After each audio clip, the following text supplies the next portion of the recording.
नमस्कार दोस्तों, स्वागत है आपका ज्ञान का खजाना में। आज हम आपको ले चलेंगे एक ऐसे महान सम्राट की यात्रा पर जिन्होंने अपनी प्रजा के दिलों में अमिट छाप छोड़ी। हम बात कर रहे हैं भारत के महान शासक सम्राट हर्षवर्धन की। तो चलिए जानते हैं हर्षवर्धन की कहानी।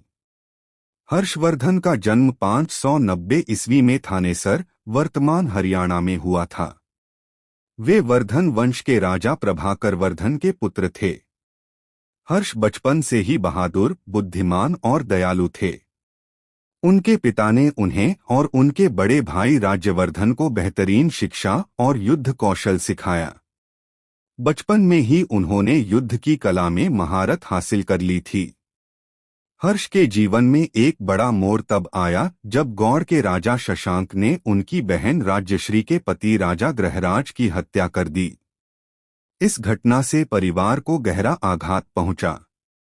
इसके बाद राज्यवर्धन ने अपनी बहन को बचाने का बीड़ा उठाया, लेकिन दुर्भाग्य से शशांक ने उनकी भी हत्या कर दी।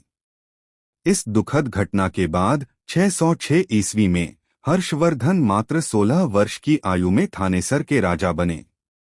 उन्होंने न केवल अपने पिता और भाई की मृत्यु का बदला लेने का प्रण लिया, बल्कि भारत के सभी छोटे बड़े राज्यों को एकजुट कर एक अखंड साम्राज्य स्थापित करने का सपना भी देखा। राजा बनने के बाद हर्षवर्धन ने एक विशाल सेना का गठन किया और अपने दुश्मनों पर विजय प्राप्त की। उन्होंने उत्तरी भारत के अधिकांश राज्यों पर अपना शासन स्थापित कर लिया। हर्षवर्धन के साम्राज्य में आधुनिक उत्तर प्रदेश, बिहार, मध्य प्रदेश, पंजाब और बंगाल तक के क्षेत्र शामिल थे। उन्होंने न केवल युद्ध कौशल से अपनी शक्ति का प्रदर्शन किया, बल्कि कूटनीति और समझौते से भी अपने साम्राज्य का विस्तार किया। हर्षवर्धन ने अपने जीवन का एक बड़ा हिस्सा बौद्ध धर्म के प्रचार प्रसार में बिताया। वे महान बौद्ध विद्वान थे और उन्होंने नालंदा विश्वविद्यालय को अनगिनत दान दिए। वे हर 5 वर्षों में कुंभ मेला के दौरान प्रयाग में एक विशाल सभा का आयोजन करते थे, जहां वे अपने साम्राज्य की पूरी संपत्ति और धन का दान कर देते थे।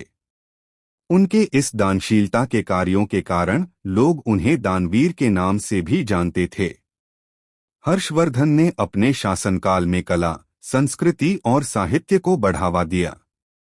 प्रसिद्ध चीनी यात्री ह्वेनसांग भी उनके शासनकाल में भारत आए और उन्होंने हर्षवर्धन के प्रशासन, न्याय व्यवस्था और दानशीलता का उल्लेख किया। उनके शासन में शांति और समृद्धि का ऐसा वातावरण था कि लोग उनके शासन को स्वर्ण युग के रूप में याद करते थे। तो दोस्तों, यह थी कहानी भारत के महान सम्राट हर्षवर्धन की, जिन्होंने न केवल अपने पराक्रम से बल्कि अपनी दयालुता और दानशीलता से भी लोगों के दिलों पर राज किया। अगर आपको ये कहानी पसंद आई हो तो इसे लाइक करें, चैनल को सब्सक्राइब करें और कमेंट में बताएं कि आप अगली कहानी किस पर सुनना चाहेंगे।